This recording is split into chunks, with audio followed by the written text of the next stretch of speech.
the morning after. Was it a bad stoppage? Was it bull jive? Fabio Wardley TKO's Joseph Parker. And the initial response from a lot of people, not everybody, but a lot of people is that's bull jive. Okay, it was a bad stoppage. We're going to talk about that. Also, I'm going to give my take on the fight itself. And lastly, we're going to talk about Fabio Wardley being up to fight Usyk next and what I think about that. Some of the stuff I may be repeating from the live stream yesterday. But let's start. Was it bull jive? Was it a bad stoppage? Fabio Wardley stopping Joseph Parker. Was it a bit early? I'm going to put it this way, okay? After reviewing the tape, looking at the highlights again, I'm going to put it like this. If you look at this last sequence where the uppercut was blocked, the left hook was a graze, and the other, strike was a miss, and then the referee jumps in. When you look at that, you say it's bull jive. I mean, it's bull jive, okay? Especially the fact that Fabio Wardley was really gassed, all right? He was tired for leading up to that moment for like 2-3 rounds. Joseph Parker was actually, starting to pile up some good strikes on him, some great punches, and just punishing Fabio Wardley over time. Fabio Wardley, though, keeping his head. And you feel that if you let that fight go on with how exhausted Fabio Wardley is, you see him falling out and stuff like that afterwards, you think Joseph Parker definitely was getting his head and he would have a pretty high probability of winning the contest. That's how it feels after looking at this sequence, okay? But if you look at everything in its totality, from when Joseph Parker got hurt. Worry about that. Oh, from Wardley. And this could be cards for Joe Parker. He swings a left hand, but Wardley's all over him. Parker's in danger of being stopped here in the 11th round. It's all Fabio Wardley. This is the opportunity of his life. He's got a hold, he's got to grab hold of Fabio Wardley. Wardley's going to slow down here. Take your shots, you've got to go in here. Nothing back from Parker. Howard Foss is going to step in any second. He gets one hook off. But Wardley now. It begins to feel a little less bull jive. The referee was saying that he wanted to see something from Joseph Parker. Joseph Parker was definitely hurt and Bambi legs. And Fabio Wardley ran off punches for about almost a minute. Like 45 seconds, he ran off punches on Joseph Parker. At that point, was it a bad stoppage? Or was it bad on Joseph Parker? His responsibility to, though he says, it seems like he wasn't that hurt once the referee came in, he has to communicate that by throwing punches and being active. At this point, looking at it, was it a bad? I would have liked the fight to continue on. I would have. Because it looked like Joseph Parker was surviving and just getting better, and it looked like Fabio. You know what it reminds me of? It reminds me of Big George Foreman versus George Chuvalo. George Chuvalo is known for having the greatest chin of all time. Big George Foreman, known for being one of the biggest punchers of all time. He hurts Chuvalo, but Chuvalo wasn't, when they stopped the fight, Chuvalo wasn't really finished, all right? George Foreman has said himself that he was bone tired. Everybody saw that George Foreman was tired. People feel that if they would have let the fight continue, George Foreman, he didn't have much left. He blew his gasket on Chuvalo's chin. That lets you know what kind of chin Chuvalo had. It could have been another Muhammad Ali situation. Chuvalo could have survived that. If they would have let that fight go on, Foreman probably would have fell off exhaustion. That's what this reminds me of, all right? But still, Joseph Parker, I'm going to lean a little bit on Joseph Parker on this one, honestly. I think Joseph Parker should have persuaded the referee better. He would have been able to stand on a stronger argument if he left it up to himself and not totally up to the referee's discretion. right? If he was okay, he probably should have threw some more. If he couldn't throw any more punches, he wasn't okay. You get what I'm saying? All right, let's continue. Now that's going to be debatable, I know, in the comments. You guys, but a lot of you guys didn't hear anything I said and just start typing, rage typing in the comments. I get it. But it'd be cool if you guys listened. Now, my take on the fight. I feel like Joseph Parker was better than Fabio Wardley. But I also felt that Huni was better than Fabio Wardley. All right? Skill-wise and what they brought to the table, but not better here. Fabio Wardley won the fight by being more of an animal, honestly, than Huni, and he did the same thing against Joseph Parker. I feel that the right guy won.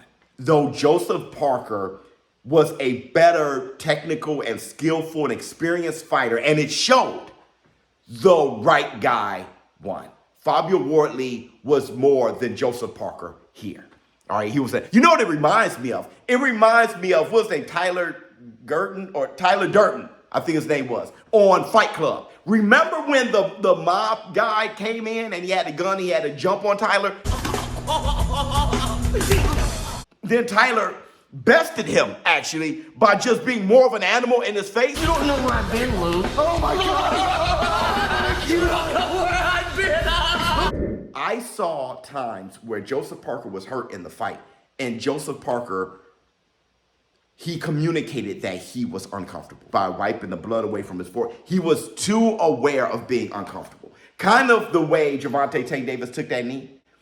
He was showing that he was uncomfortable. Where when Fabio was hurt at his very most, let's say when Fabio was against the ropes and Joseph Parker was working Fabio had the heart and aggression and an animal instinct and just a primal nature to start swinging back. That's how he hurt Joseph Parker in the first place. Joseph Parker hurt him, and we thought it was on, and then Fabio screamed, and then just hurt him right after that.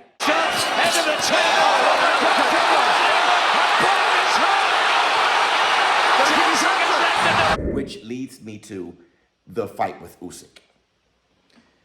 Like I said last night, I think though Joseph Parker is a more skillful fighter, I would prefer Fabio Wardley versus Usyk. Let me tell you why. Usyk beats those guys. He beats the AJs, who's a good, well-rounded fighter. He beats the Tyson Fury stuff. I think he would have done the same with Joseph Parker.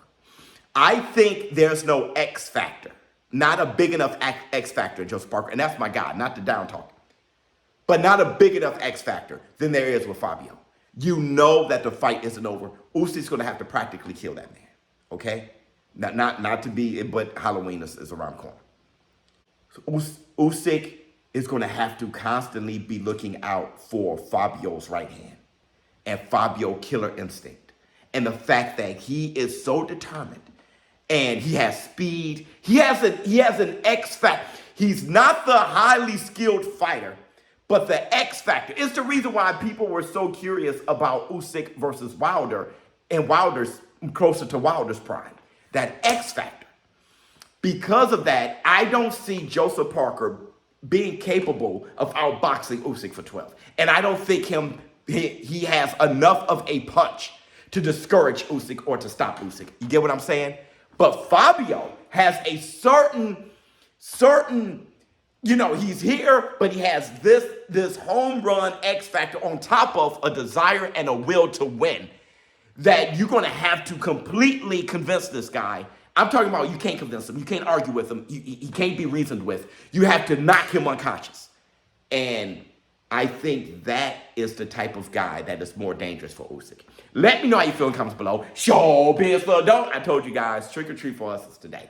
All right, so I got to get Knocks in the Box ready and all those things. But please let me know how you feel in the comments below. That fight was a slugfest. For all of you guys who didn't see that fight, you missed a great one. Okay, that was a slugfest. And a lot of people say, hey, man, the pay-per-view not worth the $60. That fight was. All right, that's arguably the fight of the year. Joseph Parker versus Fabio Wardley. I think Conor Ben and Christian, of course, that's the fight of the year to me.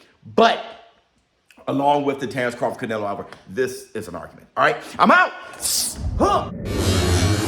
We in this home war, man. Clean break straight away when told. Both you watch your heads in close. Good luck to you both. Touch gloves. Good luck, lads. Here we go. For the